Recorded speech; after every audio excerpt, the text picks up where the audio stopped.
module or presentation you started, and really, you got everything that you were supposed to have in orientation to move to learning. And you moved to learning on 15th minute. So it's like in 12 minutes, you did everything by the book. Everything that the course is teaching us, it happened, and you did it, and you moved. Remember, also this week I mentioned there's coaching actions. How do you improve as a coach? You give good coaching points, better coaching points, more often, for longer periods of time.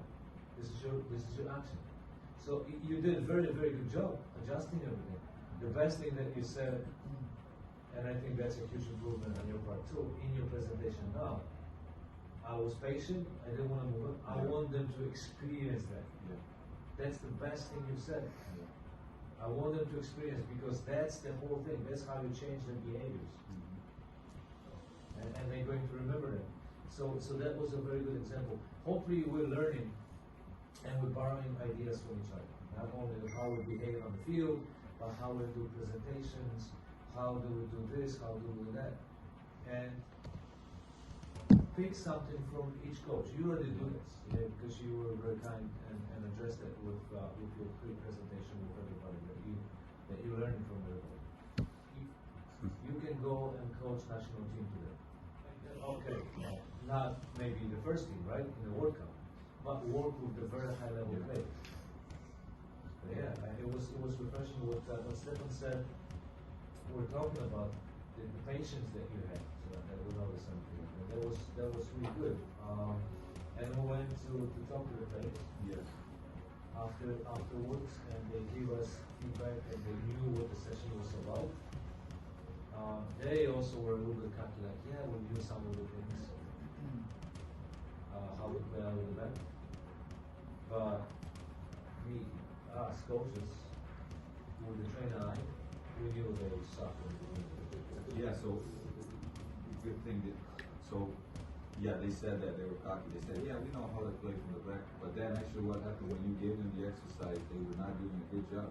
And then when you start pressing, when you start raise your voice, when you start telling the red team to press more.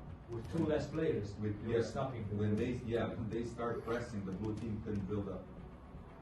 So yeah, that was also a good moment, because when you started, you gave them the exercise and they kept playing, but the blue team went and they actually built few situations. And then what you did, you triggered your opponent, your red team, to actually do what you want them to do. Raise your voice, like press, let's go. And if they went to the one side, the other team also supported that attack. And then covered. And then that's the trigger. And then after that, you got your trend and everything. And then it was very good. It was very, very nice to see it. Very nice to see it. You had all the points. That's why you're gonna get a donut. You use whiteboard, because you told us before that you worry about your terminology, how you're going to communicate with them. But you use the whiteboard, and basically they were talking. Yes. So you had your idea on the whiteboard, very powerful message, and they were talking. And what I like the most out of this part, when you got them together, you had follow-up questions. Often, guided questions is a skill. Often coaches will do this. So, what do you think we can do better? Communicate. Okay, so let's go. And nothing more. But you had follow-up questions. You said, what can you do better? This. Okay, and why? And this. And so you had you dug a little bit deeper, and you asked them. You got the information out of it. And at some point, they got closer to the whiteboard, and everybody had a finger on the whiteboard. Yes. So you engaged with them. That was good. That was good. This is going to happen every time, probably not. But it really went to work. That was good. Anybody else? Any comments?